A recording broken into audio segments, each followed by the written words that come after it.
કલ્યાણ સમિતિની meeting collector કચેરી ભાવનગર. આજની આપણી રોગી કલ્યાણ સમિતિની મીટિંગમાં આપણા આમંત્રણને માન આપીને પધારેલ ધારાસભ્ય શ્રી, માનનીય કલેક્ટર સાહેબ, એએચએ શ્રી તથા અન્ય તમામ આમંત્રિત સભ્યો, આ બધાનું આજની મિટિંગમાં આપણે સ્વાગત કરીએ છીએ અને એજન્ડા મુજબ આપણે રોગી કલ્યાણ સમિતિની મિટિંગની કાર્યવાહી બેઠક ચાલુ કરી.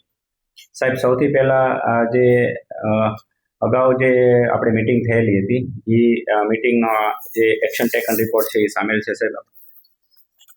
એની અંદર મોટાભાગની જે વસ્તુઓ, સાધન સામગ્રી હતી અને જે કંઈ આપણે તમે જે બહાલી આપેલી હતી ખર્ચ કરવા માટેની એ મુજબ આપણે સાધનોની લઈ લીધેલા છે સાહેબ. એટલે એના ખર્ચને પણ બહાલી આપવાની છે. બીજું સાહેબ, આપણે હોસ્પિટલની અંદર ઘણા બધા ડૉક્ટરો, મેડિકલ ઓફિસર વધ્યા છે, એની સાથે સાથે તજજ્ઞ વર્ગ 1 ડૉક્ટરો પણ વધ્યા છે.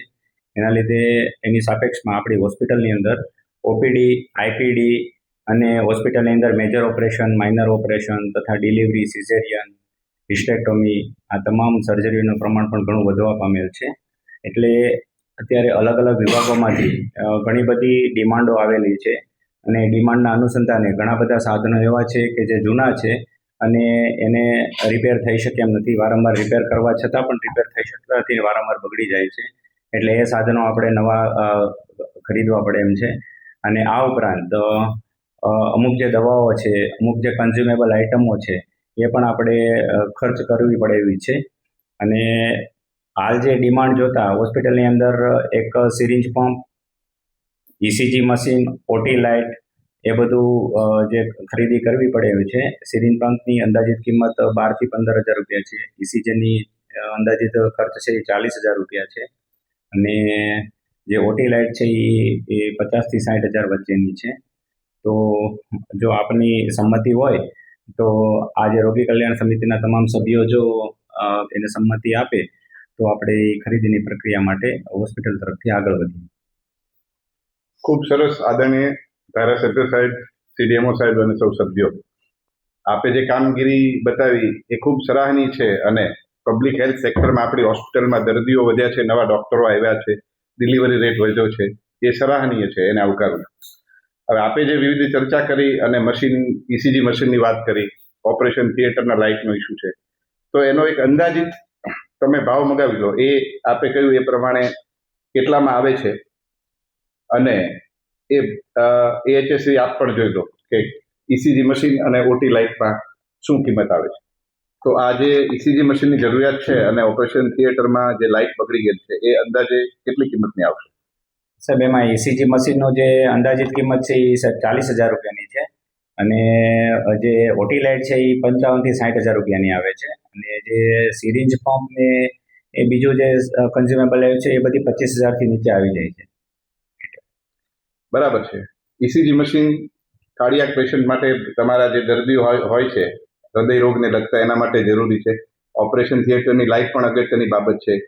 અને સિરિંજ પંપ આપનો મેડિકલ એક્સપર્ટનો વિષય છે, એટલે વિષય નિષ્ણાતનો અભિપ્રાય લઈ અને આપણી કમિટીને બધા સહમત હોય તો એમાં આપણે આગળ વધીએ. હા સાહેબ, સહમત છીએ બધા. દર્દીઓની જરૂરિયાત માટે લઈ લ્યો. સાહેબ, મારી પાસે ઘણી બધી ફરિયાદો મળેલી છે લોકોની કે હોસ્પિટલમાં બેસવા માટેના બાકડાઓ નથી.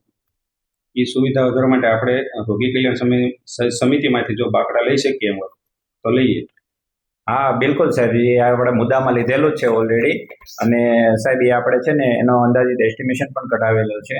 અને આપણે ઓછામાં ઓછા 10 થી 15 બાકડાની 3 સીટર જે બાકડા આવે એની જરૂરિયાત છે. અને એક બાકડાની કિંમત 10,000 રૂપિયા આવે છે. એટલે અંદાજિત ખર્ચ આપણે 1 લાખ થી 1.5 લાખ સુધીનો થશે. તો જો આપની મંજૂરી હોય અને કમિટીના સભ્યો જો બધા મંજૂરી આપતા હોય તો આપણે એ લેવાની એ કાર્યવાહી આગળ કરી શકીએ. ઓકે સીડીએમઓ સાહેબ, દર્દી દેવો ભવ. દર્દીની સુખાકારી આપણા માટે ખૂબ અગત્યની છે. એટલે નિયમ મુજબ લઈ લઈએ. જેમ પરથી ખરીદી કરી લો અથવા તો ખાદી ભંડારથી પણ આપણે લઈ શકીએ છીએ. અને જે મુજબ જરૂરિયાત હોય એ યાદી કરું, જેથી દર્દી એને સગાને મુશ્કેલી ન પકડે. ખાસ એક વસ્તુનું ધ્યાન રાખવું કે એની ક્વોલિટી સારી આવે એટલે લાંબા સમય સુધી સારી રીતે એનો ઉપયોગ થઈ શકે. જી સાહેબ. રોગી કલ્યાણ સમિતિમાંથી દર્દીઓને અને હોસ્પિટલની સુવિધાઓ સુદ્રષ્ટ થાય તેની માટે ઓટી લેબર રૂમને લગતા સાધન સામગ્રીની ખરીદી કરી શકાશે કે કેમ?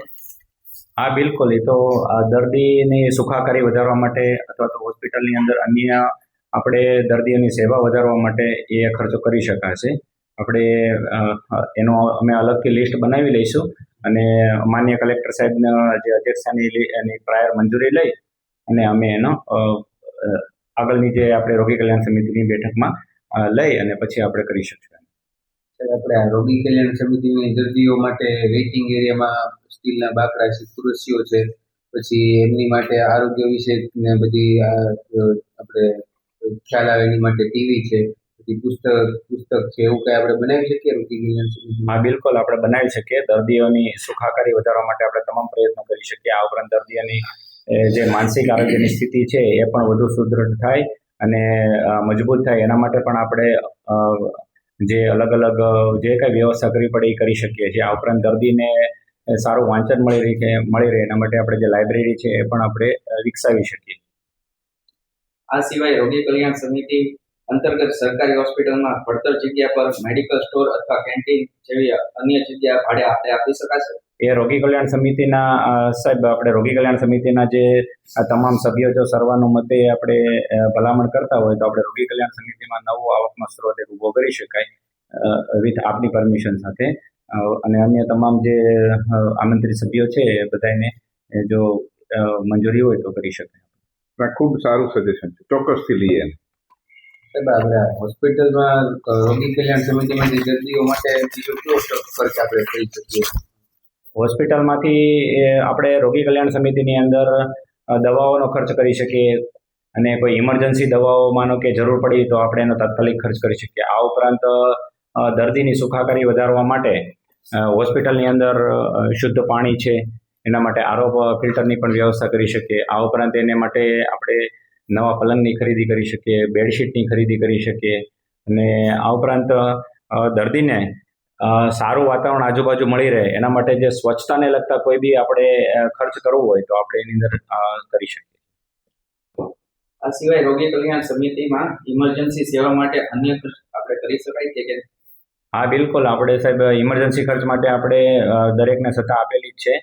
એ મુજબ આપણે ઇમરજન્સી સત્તા મર્યાદાની અંદર આપણે દર્દી માટે ઇમરજન્સી દવાઓ કે કોઈ બી ઇમરજન્સી સાધન સામગ્રીનું રિપેર કરવું હોય તો પણ આપણે એનો ખર્ચ કરી શકીએ છીએ.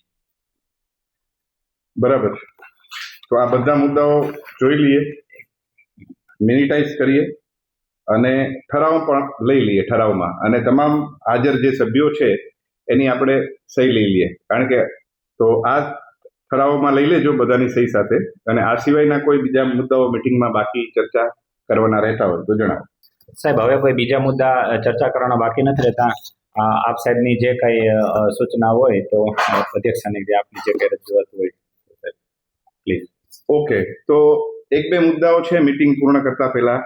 એક તો વારંવાર અમારી પાસે રજૂઆત આવતી હોય છે, તો ડૉક્ટર, હોસ્પિટલમાં કામ કરતા નર્સિંગ સ્ટાફ અને સપોર્ટિવ સ્ટાફ દ્વારા દર્દીના સગા સાથેની વર્તણૂક સારી રહે જરૂરી છે. બિહેવિયર એમનું સુધરવું જોઈએ. જરૂર પડે તો SBCCની જે તાલીમ સરકારશ્રીએ સૂચના આપી છે એ તાલીમ પણ એક વખત ફરીથી કરી લો.